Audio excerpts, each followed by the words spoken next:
Good morning and welcome to Larry at the Land. Today I want to talk about something I suspect a few people would like to know, and that is exactly how much this building cost. I'm going to walk you through the whole thing. I'm not leaving anything out, and at the end I will give you the total price. So let's get started. So they say all good projects start with a good foundation, so this is no different, literally. So I want to talk about the dirt work. So this corner here is actually the high corner. That corner is at grade level. So as we walk this way, and also if you're walking along that end of the building, it slopes down. This far corner back here, right back here, this is the lowest spot, and we needed about 3 feet of dirt here. So 3 feet of dirt here, no dirt back there, and then they kind of graded this out. And so the dirt work was a really big project for this. And you can see where I planted this ryegrass. It's super green. And then there's actually, you can see a green path. It kind of goes right down that way to the pond. The reason that's there is all of the dirt for this project came out of this pond. It must have rained overnight because it is super muddy, but I'll just fight through it. So the water is really high because we got a lot of rain, but there's a little tuft of vegetation right there. If you imagine a line that goes, there's some trees or some out in the water that kind of go over here. All of this through here was what was dug out to form, to build the, to put the dirt in for the slab. There's a little bit of a berm still left out in the middle, and when the water's lower you can see it. There's just a cut right over here to let the water in. But basically that's what was used to fill in all that dirt for the building before we even poured the slab. So the dirt was obviously the first big expense. They had 2 D8 bulldozers here. One of them ran for 3 days. The other one was just here for a day or a day and a half. They also had a skid steer. The concrete guy was involved because he's super picky about how the pad is built. Kind of drove the dozer drivers crazy. But anyway, the grand total, oh yeah, they had given me a range of like $5,000 to $9,000. But in the end, the grand total for the dirt work was $7,700. That was the first big check I wrote, with many, many more to come. Okay, I'm inside the building now. I want to talk a little bit about the slab. The slab is actually all one piece. There's no seams or relief cuts. It's just how the concrete guy does it. So this guy has a fantastic reputation. And in fact, our existing building, I think he poured it like 6 or 7 years ago. And I mean, there is hardly a hairline crack in it. Now, he told me slabs crack. So he really prepared me that someday I may get some cracks, but so far I haven't seen anything. Of course, it's only a few months old. So I don't know what to say. It's concrete. It's a 4 inches thick minimum, and I don't remember the strength rating, the PSI, but I looked up what was required for a wildfire 4-post lift, and he said this exceeds that. There is a beam around the perimeter. I believe it was 24 inches deep. And then there's beams that go this way that align with those big beams there. And then there's a beam that runs down the center that aligns with the center of the building. So the concrete is basically priced at $11 a square foot. Give or take, I'd say. This building is, as I measure it, right at 3,000 square feet. So the grand total for the slab, the concrete, was $33,310. I didn't mention this, but he also made these little reliefs for the garage doors. So if you saw my video about how I designed this with Fusion 360, and I know at least 3 or 4 of you did, and if you haven't, you should go check it out. You know that I kind of agonized over things like exactly where the garage doors were going to be, because I had to know all of that before they could even begin, so they could add those little ramps, and there's a little notch where the rails land. So anyway, $33,310 for the slab. Okay, I brought you out to like my scrap pile here.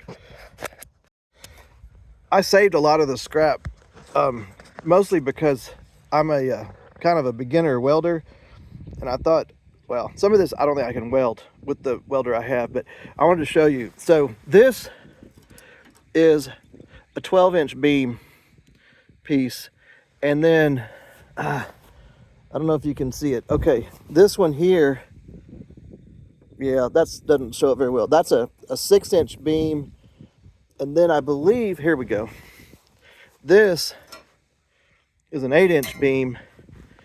These are, I believe these are called purlins. These are 8 inches, and these are 6 inches. So let's go inside and I'll talk about where all these are used. Okay, back inside here. So this beam right here, those are, and I think these beams right here, those are the 8-inch beams. You can't see them because, oh yes you can. Those purlins there in the walls, those are 6-inch purlins. The roof ones are 8-inch. And then for the big I-beams, so the ones on the end, what were those? I don't remember now. Those were the smaller ones, like 8-inch, I think. And then the one here and here, those are the 12-inch. If you watched my video where I talked about this Infusion 360, and again, not many people watched it, but I talked about how there were some critical dimensions that he gave me that actually determines the size of those beams. So from this corner to this is actually, that's hard to see, to there, to that corner, that's actually 20 feet. Then there's a 25-foot span in the middle that goes to right there, and then another 20 feet. So 20 plus 25 plus 20, that's where I came up with the 65-foot length. And as I mentioned in the other video, the width, or I guess I think of this as the length, the width is 45 feet. So it's, sorry, 46 feet. So it's 65 in one dimension and 45.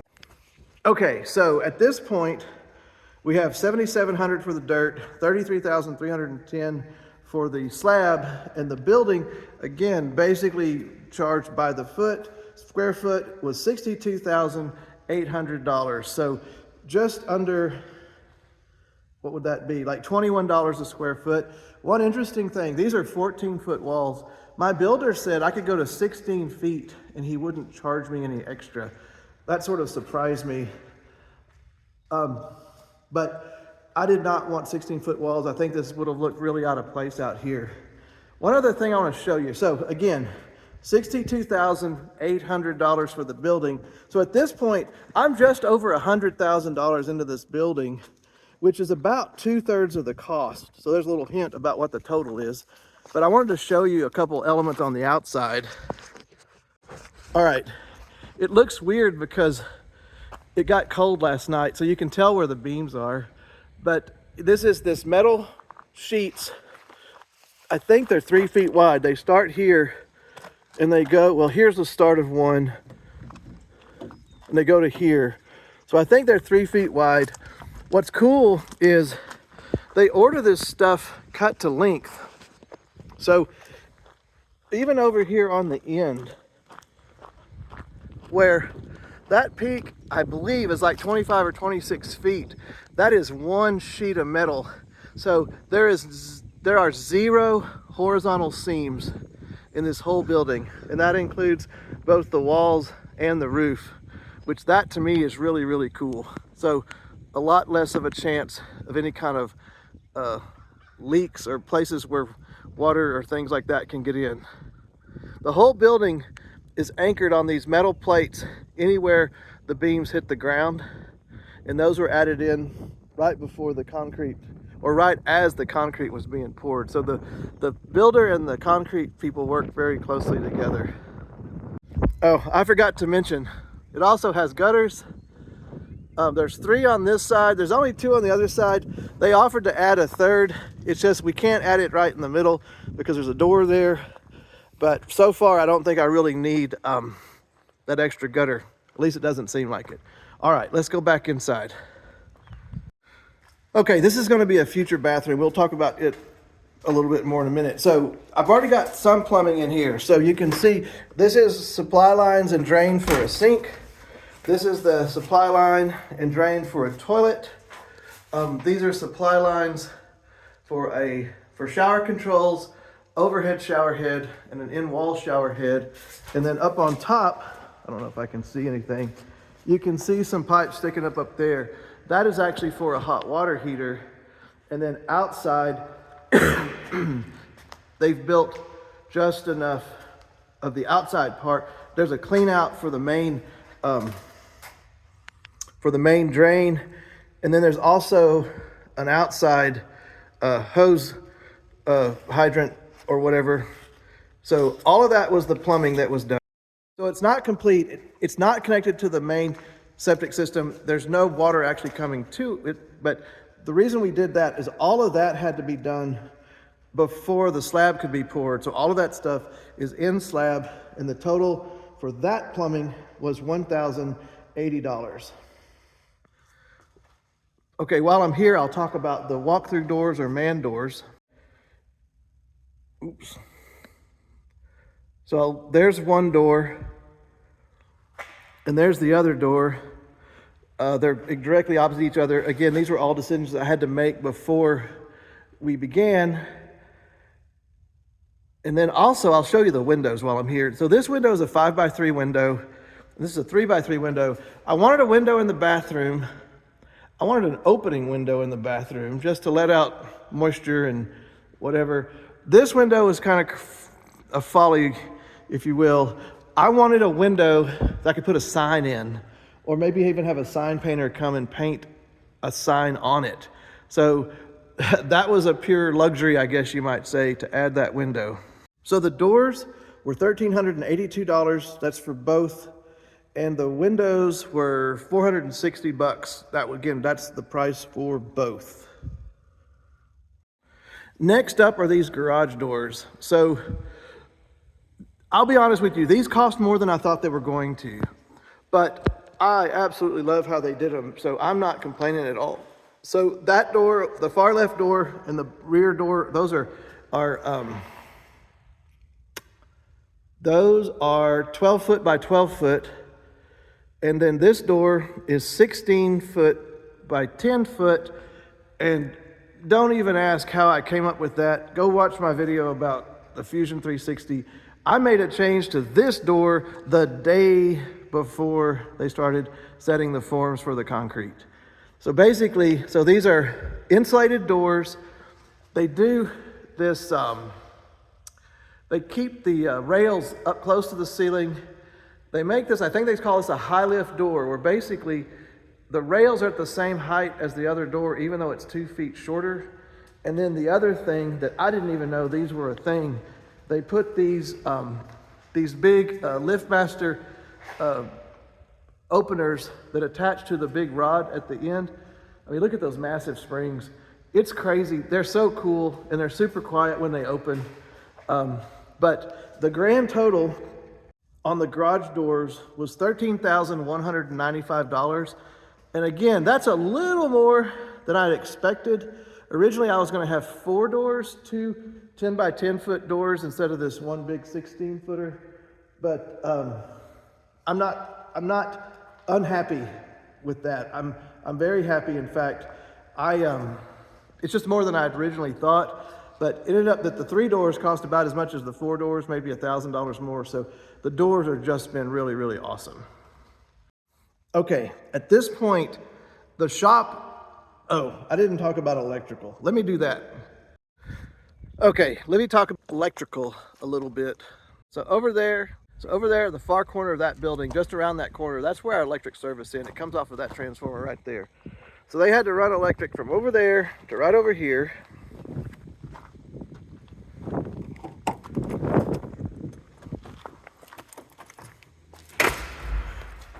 And then this is where the main fuse panel is. And so let me just sort of give you an idea of what all the electric consists of. Okay, so there are, I believe, 10 or 11 just ground level or height, typical height level 110 outlets. That one runs my, what I call the ding ding bell. Everybody loves that. Up high, we have plugs for the garage door openers. There's actually a plug up there. It's got two plugs. I may put a camera up there, another plug for a garage door opener, and then there's another plug up in that corner, again, maybe for a camera. We have our lighting. There's 1, 2, 3, 4, 5, 6 of these kind of UFO lights, I think they call them. Then I have a 220 here, like for a welder. It's a 30 amp, same as this one, 220 here. On the outside, in the corners, are these lights, these sort of floodlights. There's one on all four corners, so 2 in the back and then 2 in the front. And then over these doors are these pack lights.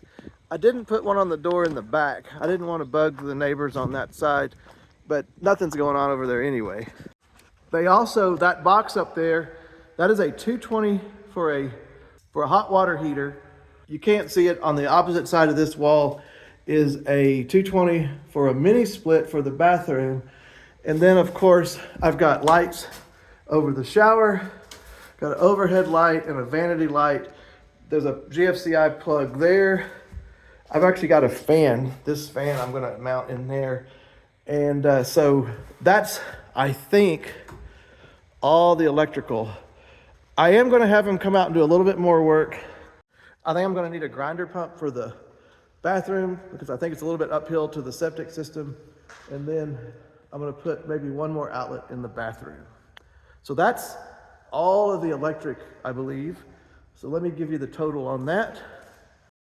So the grand total on the electric came to $15,000. So I'll be honest, that is the one thing that with all the research I did, I literally had no clue what it was gonna cost. So I got an estimate and it came in right at estimate.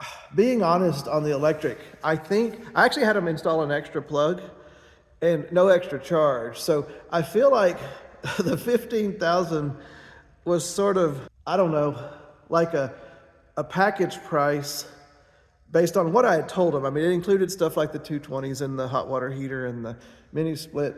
But once they were installing it, I don't think the guys installing it had any clue what I had paid for. So, I think I could have gotten an extra plug here or there for that same price. But anyway, I think if I'd asked for very much more, it would have changed. But $15,000 for the electric. Okay, so at this point, I wish I had done a subtotal here. Okay, so all of that, roughly $31,000 if I did the math right. So at this point, we're up to maybe, I think the first subtotal I said 100,000, it was like 103. So at this point, we're up close to, let's just call it $140,000, right? So at this point, the shop's basically done. It's fully functional. It's got power, it's got doors, it's airtight or whatever. It's sealed up, as much as it can be. And this is when I had to start deciding how much more money am I gonna spend. So let me tell you what kind of the process I went through. Okay, so I already showed you this. This is gonna be a bathroom. So to frame out this bathroom, the same guy that built the building said he would charge me $17 a square foot. I told him that someday I may wanna put real decking up there and make that a second floor. And he said we'd need to do 2x12s to do that. His standard price is 2x8. So basically it was $17 a square foot plus the cost difference between a 2x8 and a 2x12. So the grand total to frame this bathroom was $1,164. Now that just was the framing. It didn't include the OSB. I'll talk about that in a sec. So I met this guy at a car show that he was actually on a Netflix show for a while, and he has a shop, and I was talking to him about his shop. He said, come by and visit my shop sometime. And so I don't really know him well, but he's super duper nice. And so I went and visited his shop, and when I went in, I walked in and I was just sort of staring around like, wow. And he said, it's painted. And I said, what's that? And he said, it's painted. That's why you're doing that. So by default, well, I didn't really talk about insulation. So his was insulated, the temperature was nice, so everybody says I needed to get it insulated. And so the first thing I had to decide is what kind of insulation or how much insulation. So I used a spray foam insulation company. It is 1 inch, I would say minimum, of foam insulation, and the total for the insulation was $8,979. I got all kinds of bids for insulation, and some of them didn't really make sense. They were too low, it seemed. I was trying to figure out what was missing there. I could have done 2 inch for basically 50% more. So like if this was 9,000, 2 inches would have been like 14,000. But everybody says if it's not gonna be a house, which this is not, that 1 inch is gonna make a difference. Also, everybody said if you don't insulate it, it will be an absolute oven in the summertime. And so I'm glad I did the insulation. So anyway, what I was saying before is, so by default, you would see that kind of yellowish orange insulation everywhere, floor to ceiling, right? You would see the red iron, well, I guess the red iron would be covered up by the insulation, kinda, right? It just gets more splatter than anything, but you'd see the red iron, you'd see the orangish yellow foam. My other building is like that. You may have seen that in some of my other videos. So anyway, so I was visiting this guy that has this custom shop, and I'm standing there kind of like a deer in headlights, and he said, it's painted. That's what you see. So I had to make the decision, do I want to paint it or not?